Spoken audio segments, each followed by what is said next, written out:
So bear with me on this video. I cut and spliced this one a lot, did it at different times.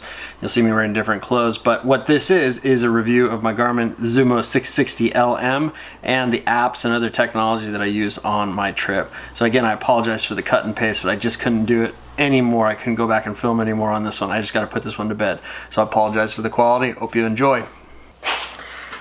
All right, next review is, so the Garmin 660LM was, when I bought it, was like about 400 bucks, but I think you can get them pretty cheap now. I'll put a link below by the cheapest one I can find, and it's the same one as the 660, but the LM means it's for a motorcycle. It comes with a motorcycle mount, which is really convenient. You can do it with the ram mount ball, or you can also do it with just mount it down like I did on my Africa Twin. This actual unit has been on both my bikes, the KLR and the Africa Twin, over 110,000 miles.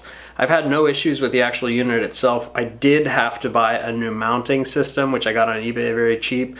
What I did is I made a mistake.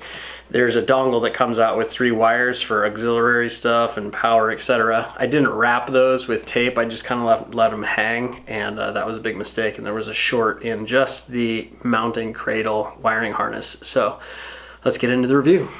So this is the actual unit. It is, I don't know how many inches the screen is, but it's one of the bigger screens that you can buy. There's a power button on it. Everything is pretty intuitive. Of course, with any electronic device, you're going to need to take some time to learn the systems. So you have a lot of settings. You have your map. You have where to. You can put anything from addresses. You can set your home. It's really good with points of interest.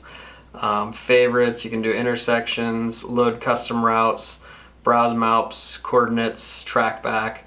I'd use this GPS mainly just for putting in a city or some coordinates or a location that I want to go, or to find, you know, a point of interest. For example, if you need fuel, it'll show you where the nearest fuel is. It shows you the distance. If you're moving, these turn into arrows. But it's a really good unit. Very, very durable. It's been left out in the rain. Of course, it's ridden in the rain. So for this unit, I use Garmin maps in the United States, but then when I'm abroad, I use a thing called OpenStreetMaps, which I will link below.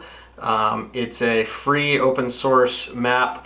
I encourage you to contribute to them by uploading your routes, and also by donating to the guy. He's in the Netherlands. It's such a good service. It's free. He doesn't ask for any money, and it's actually better than Garmin Maps, aside from the fact that it doesn't have animations that the Garmin Maps have, but that's totally useless.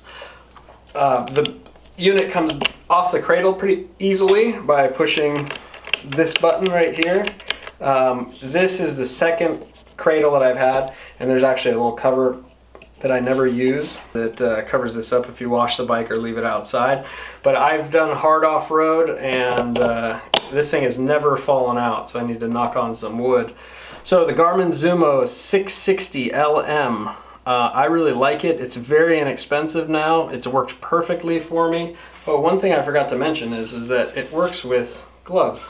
You can put gloves in there and it still works. So all shopping, let's go to Round Robin Fabrics, go.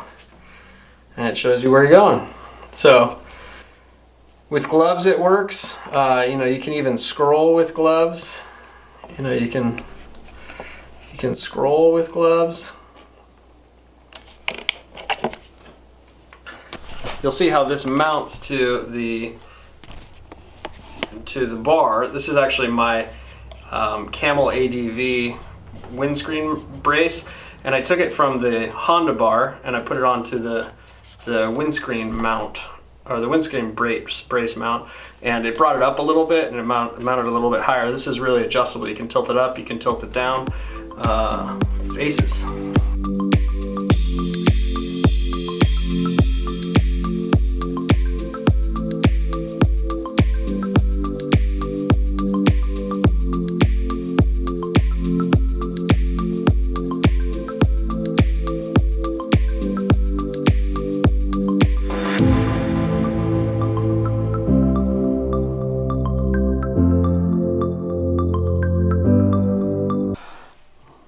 Okay, first one here is Maps.me. Maps.me is an offline mapping program where you can download different regions, countries, areas, depending on how big it is. And it's just as good as Google Maps, if not even better. It does routing, does play-by-play on navigation, and you can even, you know, if you're looking for places. Oops, I haven't downloaded Los Angeles yet, but let's go Mexico. I was in Mexico. Mexico, you can hit download, you can type in, say, gas, view on map, and it'll eventually come up with all the places that have gas. Oh, focus, very good mapping program. Highly recommend it. I think it's just a couple bucks online. Aces. So IOverlander is the next one. It's a crowdsourced mapping application for overlanders. So basically people put in where they've stayed, the costs, and the review of the places. It does have a map feature where it shows the different places that you can go. For example, camping, mechanics, food, wild camping, etc. And within each one of those, it gives a review of the place, usually the cost, what type of vehicles it can what kind of vehicles that it can accommodate, the price, and, you know, people's reviews of it. If you do not have Wi-Fi service or cellular data, you can do a list of nearby places, and then from there you can click on it, and you won't get a map of it. You'll just get the review, and you'll see if you wanted to stay there. You'll see how far away it is from you, and then what you do is you can go to Maps.me from the program, and it'll show exactly where it is, and then you can get a route to it. So it ties in well. You can also do that with Google Maps. IOverlander, really helpful. What I would encourage you to do is not always use this. Try and find some of your own places and enter them in. And if you do use it, make sure that you check in and add your comments to the place that you have stayed. IOverlander, aces. Everybody knows how to use Google Maps, but I wanted to give you a quick tip. Actually, two tips. First thing is that if you do have starred places, like there's a place you want to go, I'll just make one up here, drop a pin, the Mission District, you can save these places in starred places, and then they show up both on your phone and on your computer, which is it's a big plus. So you don't always have to be on your phone. If you do bring a PC with you, you can star the places and then pick them up on your phone.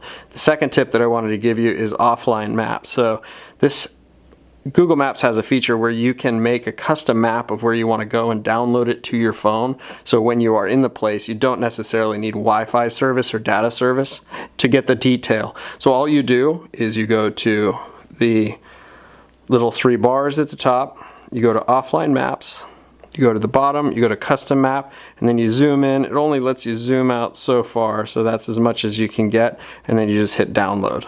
And then download, and then wait for it to download. You must do this with data service, or better yet, Wi-Fi service. Downloads pretty quick. So, Google Maps, aces. So, technology and adventure riding in the world. Double-edged sword. First of all, you can use a lot of this technology to your advantage, and there's a lot of useful information, and the internet is everywhere now. Some of the fastest internet is in the most surprising places.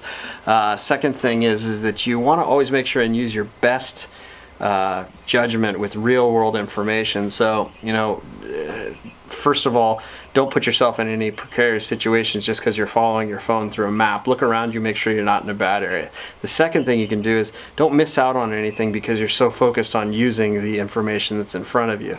You know, for example, IOverlander, some of the best places that I found and slept in and people that I've met have not been on IOverlander. Sometimes it's better to find a place that not every overlander in town has stayed at. So go out of your comfort zone a little bit when you're there, and, you know, show up a little early, sniff around, see a couple places. You might be the first person to put a really awesome place on an IOverlander. So technology, it's great, but don't let it control your trip, and have fun with it. If you like this video, or you like what I'm doing, feel free to subscribe. The next video I think I have is going to have some important information of what's to come on my next trip. Thanks for watching. Take care and ride on.